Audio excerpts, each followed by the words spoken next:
Assalamualaikum warahmatullahi wabarakatuh. Hai, apa kabar kalian semua? Hari ini saya mereview lensa 100mm f2 dari Yongnuo yang saya beli dengan kondisi bekas. Masih terlihat bagus tapi tidak ada tutup depannya.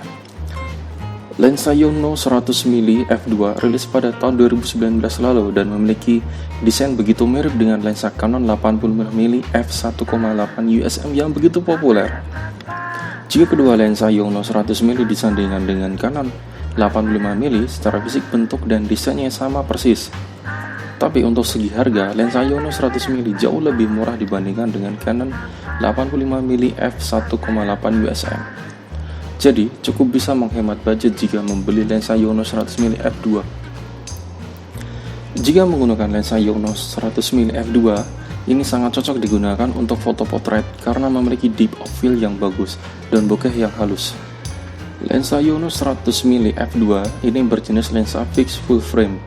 Jika digunakan pada kamera APS-C, fokalnya akan bertambah menjadi 160mm karena APS-C memiliki curve factor 1,6 kali.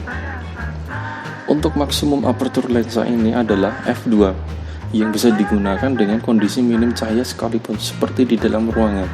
Mari kita masuk ke bagian build quality. Lensa ini dibekali dengan diafragma 9 pisau agar menghasilkan bokeh yang halus dan dilengkapi dengan elemen kaca berlapis multi untuk meminimalkan flare dan ghosting serta motor DC untuk kinerja autofocus yang cepat. Pada lensa ini hanya dibekali dengan switch autofocus atau manual focus tanpa ada ES switch. Jadi lensa ini hanya mengandalkan stabilisasi tangan. Untuk ring fokusnya sendiri, ini tergolong cukup halus dan dapat diputar penuh 360 derajat tanpa harus khawatir akan merusak ring fokusnya jika diputar-putar saat di mode autofocus. Untuk autofokusnya sendiri, lensa ini tidak begitu senyap, masih ada sedikit suara-suara dari motor fokus itu sendiri.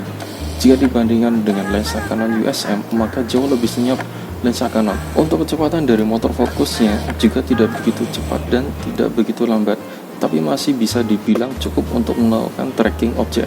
Oke, mari kita lihat performa dari lensa Yongnuo 100mm ini. Saya mencoba lensa ini menggunakan kamera APS-C dengan 18MP Canon 7D, peripheral illuminating correction kondisi menyala dan dengan mode aperture priority. Pada bukaan f2, hasil foto dengan zoom 100% tidak begitu tajam dan terlihat sedikit soft. Warna juga tampak memudar, tapi untuk brightness cukup baik. Pada bagian sisi pojok, lensa ini tampak lebih blur, mungkin karena kondisinya bekas. Lalu kita turunkan f-nya menjadi f2,8. Masih terlihat sama. Turunkan ke f4, hasilnya tampak lebih bagus dari sebelumnya. Lalu f8, hasilnya lebih tajam dari sebelumnya. Dan kita kembali ke tengah. Pada f8, hasilnya sangat bagus dan tajam daripada f2. Dan pada f8, kontras dan sharpness-nya lebih baik. Yongnuo 100mm f2 bisa fokus dengan jarak 0,9 meter atau 90 cm dari objek. Tapi fokus lensa ini tidaklah begitu dekat jika dibandingkan dengan lensa makro manapun. Untuk dari segi positifnya, lensa Yongnuo 100mm f2 mampu memberikan background bokeh yang sangat bagus dan halus. Jadi keseluruhannya, lensa Yongnuo 100mm f2 merupakan lensa alternatif yang dapat dijadikan sebagai lensa telefoto atau untuk potret. Dengan harga bekas yang terjangkau, lensa ini bisa jadi pertimbangan kalian. Sekian review dari saya, semoga bermanfaat dan sampai jumpa di video selanjutnya.